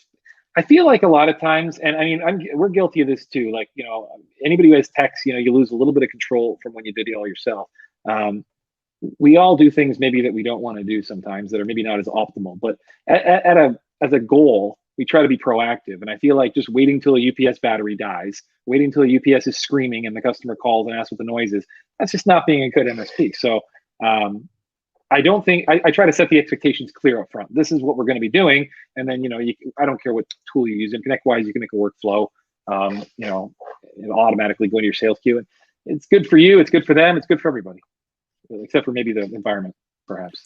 Yeah, but I do that as well. I'm on a plan now where I think ours is every 2 years for servers and every 3 years for desktops. And anytime we put in a new server, new UPS. Oh, yes, and that's yeah, like 100%. Not even a question. New switches too. I started doing that recently. I don't know why, but well, and see in the switches, see this is interesting, and I wish that Stan was here because I could argue with him. This would be a good one to argue. So Stan uses Netgear. Okay, I'm going to expose him. He uses Netgear. He uses Meraki firewalls. He uses Meraki APs. I don't think he uses anything but that's all he uses. But he uses Netgear switches. And so I am now on a mission my 2021, one of my goals is to convince Stan that he needs to sell all his clients Meraki switches. I don't know how I'm going to do, but we'll see. Or just to get them off of Netgear. Well, for one, the Netgear is, well, and here's the thing, like, and this is what I said to him too. I said, like, if you're just doing flat networks, I mean, a TP-Link would probably work. I'm not suggesting you do that, but it'll probably work. But if you're going to segment the network, you know, and I mean, you know, this you know, that little thing that happened last year that caused a lot of people to want to work from home all of a sudden, it's changed the dynamic a little bit. Because, you know, we're less concerned about perimeter security than we used to, or maybe in Florida it doesn't matter actually maybe this what I'm saying is totally irrelevant for Florida. Maybe everyone is back in the office and it's just perimeters we care about. But what I've found is that when we're focused on perimeter security and we're assuming everybody's behind the firewall, behind that corporate network, you can do a lot of things like, you know, we put the servers are on one VLAN, the phones are on their own VLAN, the printers are on their own VLAN, the desktops are on their own VLAN. The guests and all that stuff, I'm taking for granted that no one's putting guests on the main networks. But then, you know, the printers, well, who can talk to the printers? Can the servers and the desktops talk to printers? Maybe. So maybe we can have them both talk. You know, when you start doing stuff like that, if you're using average equipment, we'll just call it average equipment, you're going to have more issues. And I'm not going to pick on like anything. I'm not going to pick on Ubiquiti or even Netgear. But the problem is that, you know, when the equipment is not being used by people for those purposes, I find that the bugs kind of creep up on you. And we had tested Netgear managed switches many years ago when there was a guy named Brian that worked for Netgear, and I loved Brian. So I was buying Brian switches. I didn't care. He could have, if he worked for TP-Link, I might have bought some TP-Link switches. Brian was just that great. He took care of us on the support side. Like he just made sure, you know, he was just that guy. And the problem was, we had some sites where like we had weird issues. We'd have to reboot the switch because, you know, VLAN 10 wouldn't talk to VLAN 15 anymore. And as you know, as much as I like, my favorite networking joke is, what did the one computer say to the other? And the answer is nothing. They were on different VLANs. You know, as much as I like that joke, sometimes I want them to talk, and that's not good. So when you're dealing with Catalyst switches, even the Forta switches, and I'm presuming the Meraki switches, you don't wonder about that. You just don't wonder. So, I mean, so I switched away from Netgear. I'm using Arachnus, which some people are going to laugh at, but Arachnus has been good for me. But I only do managed switches, and they're easy, they're reliable. And I know, Jason, are you using the Ubiquiti switches? I know you're using all their other gear. Yeah, we use we basically sonic wall everything else, Ubiquiti switches, access points, anything else there. So the reason I haven't looked more at Ubiquiti is because using their access points requires that little key thingy. And no, that's a bad way to do it. Some people do that. We started off with that, and that was a terrible way to do it. We had like and either you installed it on a machine, or you had it in your own cloud, which I don't have my own cloud, which I mean I probably should by now, but I don't. But I hate the key was ridiculous in my mind. So yeah, no, that's crazy. I would never use a cloud key in a business environment. We had tons of issues with those. They basically would go offline. I'd have to send a tech out to get them online. They'd end up going corrupt because, you know, power failure or something like that, corrupt the database. You have to restore them. It was always a pain in the butt. When you have a few of them, it's not a big deal, but we got like 75 of them, and then it started becoming a really hard thing to manage. Then we spun up our own Linux VM on DigitalOcean, started managing our own Unify controller there. So we adopted everything to the cloud. So all those access point switches and everything don't talk to a cloud key. Now they talk to the cloud, and basically you can manage everything there. And I was self-managing the server. Finally, got tired of kind of taking our time to self-manage the server because it's Linux. You have to update it. You have to manage the firewall on it. You have to update the Unify controller software. And I was like, why are we doing this for like $50 more a month? I can pay Hostify, and Riley Chase, a great guy, not plugging him or anything, but hey, he's a good guy. But moved our controller over to his stuff. They do a lot of automation to make sure it runs well. They reboot it if there's an issue. They do all the patching. I mean, it's just $50. I make more than that in an hour. So it's like, why do it myself? And why have my techs tied up when they can be helping customers? So instead of self-managing, let's let them manage it for us. And then we got probably close to 1,000 devices on that server now that we manage, switches, APs, stuff like that. So it's all on that one cloud controller, and then we just adopt them to the cloud controller and done. So that's the better way to do it if you're using Ubiquity, because those cloud keys are a pain. Right. Yeah, I couldn't do that, and switching my stack right now is not an option. So I have my Ruckus that I can either use the Unleashed or the controller. And the Unleashed, I mean, I'm not paying for the cloud management there, but all I have to do is get into the network and I can manage all of that and do the firmware updates and all that. And Arachnus, same way with their oversee. Find out who needs a firmware update to do that.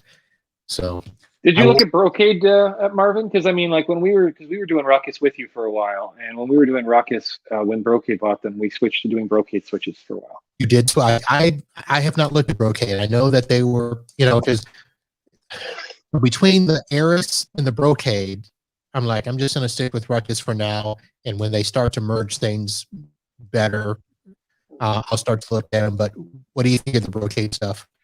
I mean, the Brocade stuff was very enterprise-ish, but it's the exact same sort of stuff I was talking about before. Like, if you're used to like Cisco Catalyst, it's like that. You need to, you need to read the firmware updates. You need to make sure that you keep stuff patched. You need to understand what the known issues are going to be on the firmware. It's just, but they were solid. They were enterprise class. Like the Arachnus stuff is small business class, and like this whole like small business versus enterprise and stuff like that. I mean, when we like, I don't know what it would have been now, 15 years ago, I was putting catalysts in, 10-person businesses. And, what ended up happening was it was kind of a joke. There was a point where I actually got to having to go have these conversations with people and say, yeah, we need to upgrade your switch. And they're like, well, it's working perfectly fine. And I'm like, yes, it is. And it'll probably work perfectly fine for another 25 years, but it's 100 meg. And I need to get rid of your 100 meg switch because I had a dado. I was having. They're like, why is it slow? And I'm like, yeah, the switch is 100 meg. They're like, you have a 100 meg switch, and I'm like, well, yeah, it's a Catalyst 2950, and the thing's probably going to live longer than me. But yeah, so we had to, and so to go around, and I mean, when you put SmartNets on a 24 port switch is like 100 and something bucks a year, maybe 200 bucks a year. It's just a bit much. Now the Meraki is a little different because when you're dealing with the Meraki stuff, I cannot stress enough how simple the management of this stuff is. Like, and Stan's been harping on it, and then you've got to deploy it. Marvin, this is how ridiculous it is. Okay, so I've got a username, my email address. I have my home network. I don't want anybody else on my home network, just me. So that's fine. However, we now have another network. We sell a client A. So then for client A, I add myself to client A. And now when I log in, I now have an MSP tab. I didn't call anybody. I didn't sign up for anything. I just magically have an MSP tab. Click the MSP tab. I can see all my sites. Now in my example here, we have exactly 2. But if I had 200, I can search them, right? Now you can make a tech account if you want to do shared accounts. And I used to poo-poo on shared accounts. However, if you're using IT Glue's OTP feature, you can basically make a shared account, put it in, have the one-time password, 2FA token in IT Glue. And then what happens is when Tech A accesses it, you have an audit trail that Tech A was logged in at that time. And so why that's relevant is if you have 200 clients and you have 20 techs, you have to add 20 techs to every client. So you just add, that's what you could do. So what we've chosen to do is my key techs, the ones that are network engineers, and that's what they do every day. We let them they get added with their own account. And then we have a tech account that's in Glue. And again, the people using that are all the network engineers called in sick today. Like that happens often. And so then, somebody can get in, all audit trail, and it's just right there. Like, and it's stupid easy. Like I almost, so I've told that anytime anyone does anything bad now, and by bad, I mean not smart, in the office, I just tell them that my cat's going to take care of it from now on. And my cat is the new Meraki administrator. He'll be setting up site-to-site VPNs, which by the way, involves clicking a button that says on, basically. That's how you do a site-to-site VPN. You go auto and you hit enabled and then it's done. That's it. That's how you make a site-to-site VPN. Now, if you want to do anything outside of the checkboxes, let's not talk about IPv6. Let's not talk about DPI SSL inspection. Let's not talk about, no. If there's no checkbox, don't ask. But If there's a checkbox, it's that easy. So it's basically following the SBS model. It's oh no, it's easier than that. It's easier than that. It's like I don't know if I can fully articulate in this call how. Now is that across all Meraki's now? Mm-hmm. Mm-hmm.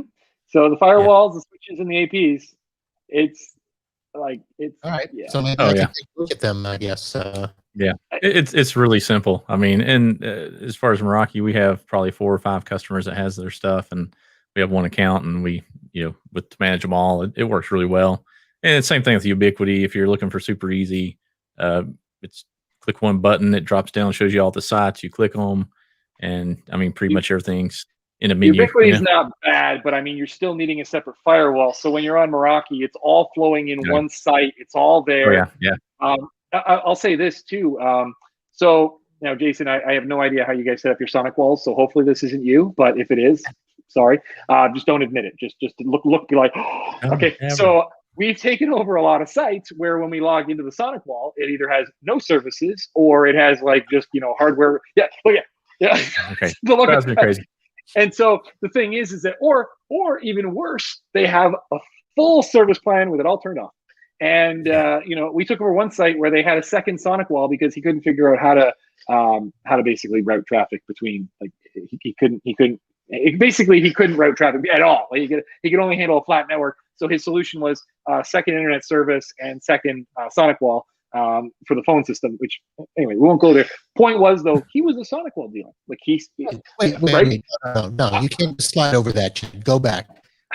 He had 2 firewalls because he had 2 WANs and couldn't figure out how to do it. He had 1 WAN. He couldn't figure out how to get 1 WAN to have 2 networks. He basically couldn't handle doing. And so his solution was wholly separate network. And the company that so there was a phone company in there. It was an Avaya system. And when we took over and we started asking what the F they had set up there, they were like, thank God. They were like, we have had to do layer 3 routing on all of our switches for years because every time we would ask for something to be done, they would be told that it couldn't be done. And so we were like, okay, no problem. And they would just make their switch do routing to basically anyway. But my point is though, is that like for all intents and purposes, on paper, that was a Sonic wall dealer. And I am sure I could find you Fortinet dealers the same way. And I could find you maybe not Palo Alto because they're so expensive, but I'm sure I could find you, a WatchGuard, right? And so my point is that a poorly configured Sonic wall, a poorly configured FortiGate is worse, in my opinion, than a simply configured Meraki device. That's where I'm trying to go with this. So yeah, but we've taken over clients with Meraki and no, antivirus, anti-spyware, any of that stuff turned on. It's not, the box isn't checked to turn it on. I'm like, why? It's like, are you not filtering at all? No web filtering turned on. They probably, right? What's that? No, probably have endpoint protection. Why do you go on the firewall? Oh my gosh. Well, that's a whole other story. The kicker though, and again, if you're selling enterprise licenses and you're selling, which is in Meraki land, enterprise is a basic license, and then the advanced is the UTM license. I can't imagine why people would be selling enterprise licenses. Probably only like serious trunk slammers would be doing that. But we do have some enterprise clients that use them, but that's because they're not when they're at like 1,000 seats or 2,000 seats, they're not looking at a UTM. It's a firewall, and then basically they have other devices doing that. They might have a dedicated server that does the web filtering, as an example. Fortinet has there's a FortiWeb or whatever it's called. There's like literally dedicated appliance stuff. So, but anyway, joking aside, even basic stuff, even like geo-blocking and things like that. Like, but I get it. DPI SSL is a pain in the ass. I was going to straight out say that. And a lot of clients, you will have difficulty implementing it. I mean, you can push it out to the browsers, but then they're like, oh, I want to use a different browser. And, oh, my phone and the air. I mean, and again, back to the poorly configured part. You're essentially creating a man-in-the-middle attack. So if you're not going to keep the stuff updated, if you're not going to keep stuff secured, you might be creating a security problem. So back to the whole thing. Like I said, Marvin, the thing with the Meraki stuff is, like, I am not a Meraki fanboy. I mean, we've been doing Fortinet for years, and like from a security standpoint, it's just It's just that when I look at the time it takes to deploy a Fortinet network, and I look at the time it takes to deploy a Meraki one, it makes me a little sad. That's what I'm saying. That's Yeah. where I'm going with this. All right. Yeah. Well, here's what I'm going to suggest. So I will be doing an update because you probably haven't heard this, Chad, but I'm sure Jason has. So I pulled out my Sonic wall Oh, wow. and, Wow. and put in an up level systems. Oh, what? Yeah, that's the one. Is that like a TP-Link brand? Is that like TP-Link or Azus? No, it's you've heard of Calyptix, right? I think so. Yeah, it's like the Apple Airport Extreme, like that. Oh my gosh. Well, I think of it as the hair care and tire center. All right, that's giving me a hard time. Sorry, go ahead. Tell me about it. I apologize. Level is one of these. It's a subscription-based firewall that is supposed to be easy.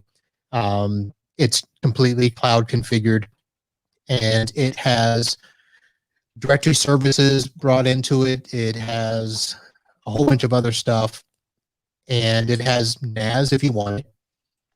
But it's an all-in-one UTM appliance with other features.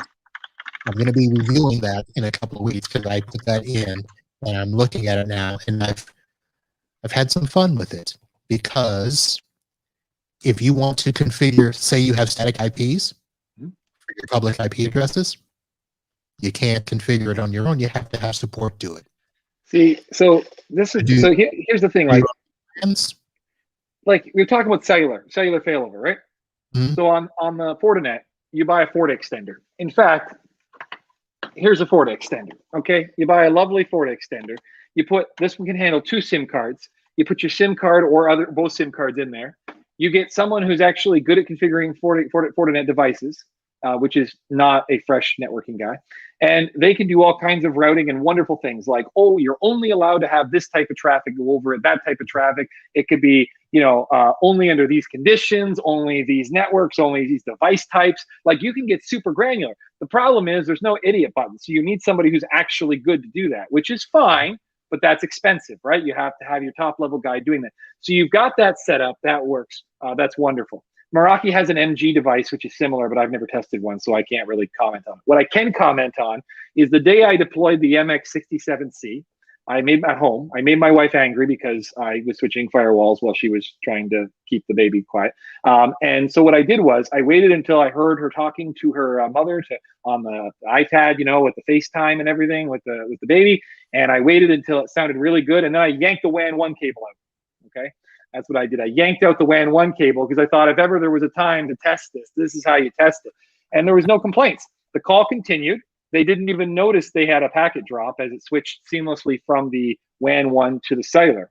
Now, what I will say is that when the WAN 1 wasn't dead, but was dead, if you know what I mean, where the cable modem's like kicking and screaming and not good, but it's not totally dead, I've had to get a little confused where it doesn't want to switch to the cellular because technically the WAN 1's still alive. But you yank out WAN 1 and it's like instant. So anyway, again, back to like, it depends on what you want. Right. So I was just going to say, in terms of features and configurations and stuff, you'll want to hear the story when I do the up-level review because it's fun. It's nothing like my Sonic wall. Nothing like a. What is it though? Like, what is it actually? Is it a it's got to be something. Like, is it? No, Level Systems is they've been around for about 5 years now, and it's a gateway firewall appliance. It doesn't have all the bells and whistles of the ones that we know and love, but Uplevel and Calyptix are moving into the space basically for SMBs. And Calyptix, so I am familiar with Calyptix, and you're right. As we were doing managed networking for some of our enterprise clients that didn't want their IT department to be burdened with doing VPN changes and stuff, and we just ship out the FortiGates, and we keep a backup config of the device. We have spare on hand if a device dies, rather than having I don't know if you guys ever tried to RMA a FortiGate. That is the worst experience you will ever have in your life. You must demonstrate that the device is dead by running this tool on it, which is very difficult to do if it's 200 miles or 2,000 miles away and dead. You have to basically do this or they don't believe you. And so even when you have a level 7 or level 8 certified guy, he has to argue with them back. It takes like a week. So rather than going through that, what we do is we just plop the thing on there, overnight UPS it, and they have it. They plug it in. They put the old one in the box, ship it back. We deal with it. They're all our devices, so the warranty or the service isn't a problem to transfer. But it's still a pain in the ass. It's just. And here's the thing, though: the VPNs on Meraki are garbage. The site is great, but the client side, you're using the Windows VPN client. They're supposed to have the AnyConnect Cisco client coming out in like the future, but if you search Reddit, you'll find posts from a year ago, people talking about it and how it's coming soon. The Forta client is rock solid. And at the beginning of, again, that thing last year that made people want to work from home, we did the SSL VPN portal, which I know you can do on SonicWall as well, which you cannot do on certain other brands. And so they have home computers and they're not managed. And I know some people were throwing their RMM agent on it and their AV, but to me, there just wasn't enough. So what we did was we just had an SSL VPN. They couldn't access anything. They log in with 2FA. They open up their desktop. They can't even print. They can't do anything because they can't interact with it. Like it can't. There's no sharing. I guess if they had a keylogger and they somehow stole their 2FA token, maybe. But that would be the only. That'd be pretty serious. So that's how they were working until they had managed devices. And I could not have done that with Meraki. Just not an option. So it's not all rainbow. And that's the thing, Marvin, I think we talked about this last year. Was it last year? It's all a blur. Maybe it was 2 years ago. We talked about how standardizing is super important and having, your standard stack, but should you have a backup? Does it always, should you always shove product A down everyone's throat? Maybe the answer is yes. And you guys all jumped on me because I usually have two options. I have stack A and stack B. Yep. And we definitely attacked you for that. And I'm thinking, and I'm not saying I'm right or wrong. I'm just saying I think there's some merit to it, depending on the situation. Because sometimes you have to admit that Marvin's a pretty smart guy, and give him some props. Listen, I'm still waiting. They're gonna, like I said, you had to start your own show to avoid getting kicked out of the one man band club because they're gonna be like, one man band. This guy is above and beyond us. I don't know. I think he's a little too elite over there for us with his whole crew. I don't know. It sounds a little suspicious. Names like SonicWall and Ruckus and. Yeah, you know what? There you go. Well, yeah, it could be like Stan and sell neck gear. Stan, I hope you're watching. I swear to God, I hope you're watching. So anyway, but yeah, this is just the thing. Like, if you have a small network or even a big network, and it's just a simple thing, and no one's in the office. This is the thing. If no one's there, do I really need to? That is the thing now. Everybody's like, okay, well, we have nobody there. Can we turn some of this stuff off and save some money? Well, see, so we're moving it. Like we looked at Total, I think it's called the product. And the TODYL. TOTL? TODYL is Total. Okay. Total. Anyway, it creates a software. It basically creates a UTM controlled software network. In theory, it's amazing. In practice, you take a big performance hit, I found. So basically what it does is you've got, let's just pick numbers. You got a server with 10 people. Yeah, they sent me an email. I deleted it. It's if you have 10 people and you have a server, you put the agent on all the machines. You don't need to open any ports in anything. It's a software-defined network. They're all connected. And it has all the UTM services you'd expect. So they could be sitting at Starbucks, still accessing the server. Like they could be accessing the file server over like an SMB share, just like it's local. It's not. Yeah. Total was like Laddernet, and we looked at TrueGrid. See, it's not the same as those. CenterStack, we were using CenterStack for years before we moved everyone to OneDrive. Yeah, this was a weird one. Comprehensive security as a service, secure remote access, business continuity, and it's basically what was the thing that they said? It's distributed teams, basically. You literally, it's like having everybody on the same VLAN who is not on the same internet connection or in the same country. Right, no matter where you are. No matter where you are, and your servers. The one use case they gave me, which was way too hardcore for me, but I really applauded the guy that did it. He put his RMM tools on this, closed all the ports on the firewall. You cannot access his RMM from the internet unless you're on his managed Total, thing. That agent got installed on every customer, and he had a specific connection in there that referenced his RMM server. And I mean, like he 100% buy-in or it doesn't work. And it's not inexpensive. It's a fairly expensive tool. And they have a compliance module. So if you are doing CMMC and NIST and all that stuff, they actually help you with your documentation. The great set of guys and a great tool. It's just, you will notice the latency. You will notice. I mean, Well, I'm going to have to apologize because I just got the text from the wife. It's 1 minute to 10 and Eastern. That's like, you've been on too long. Time to go. These guys talk too much. That's what it is. Tough. You got a tough boss, really. It's Well, you just rev chat up and let them go. It's like the Energizer Bunny. Look at that. Come on, you give me a hard time. I see how it is. All right. No, I have a good time when we come on here, so I hope you do too. But I thank you guys for being available and hanging out and not making inauguration jokes, Chad. I don't know what you're talking about. It's the same thing with that work from home. I thought we were just, your work from home's gotten popular. I don't know. Millennials have taken over. Gen Z. I don't know what caused it. But just rolling with it. All right. Yeah. So let me see here. Let's do this. Let's roll the banner. So this will be happening. Well, not this in particular, but Podnutz Pro will be live every Wednesday night, 8 p.m. And normally we will not go this long, but tonight we did, and I let it go because it was good conversation, good tech. That's what this show is all about. Everything to help you run your IT business better, smarter, and faster. And hopefully we gave you some good ideas, some good thoughts. I'll be honest, I did not take notes on everything we talked about. So all this stuff is not going to be in the show notes. If you do have something that you heard us talk about, you want more information, just simply email marvin@podnutz.com, or you can head to podnutzpro.com and send me a message either through the contact form, or you can click the little blue button at the bottom right and send me a voice message. I had 2 people do that in the last couple of weeks. Of course, Mr. Matt Rainey was just playing around and doing stuff, and somebody else sent a message that I answered, and that was all good. Also support the show by heading on over to Amazon and purchasing some stuff using the link there. On the Podnutz Pro site, you can click on the store, and that'll take you to Amazon. All the prices stay the same to you. A little bit of commission comes back to pay for all this airtime that we have here on the internet. All right, guys, that's going to do it. Any last words?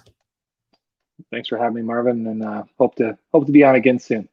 Well, I'll ask you. It'll be a couple months, but I'll ask. Jason, thank you, sir. Yeah, and fun as always. Appreciate it. That printer looks nice there. I may have to. Which one did you say that was? 6515? Yeah, that's a Work Center 6515. Really good home printer. Chad said not to get that, so we standardize. Yeah. Everybody's on the VersaLink. yeah. VersaLinks are definitely a better printer, but for the cost, I mean, Work Center is pretty decently priced. So okay. All right, folks. So for more great information and more great content and entertainment, come back next week. But until next time, holla.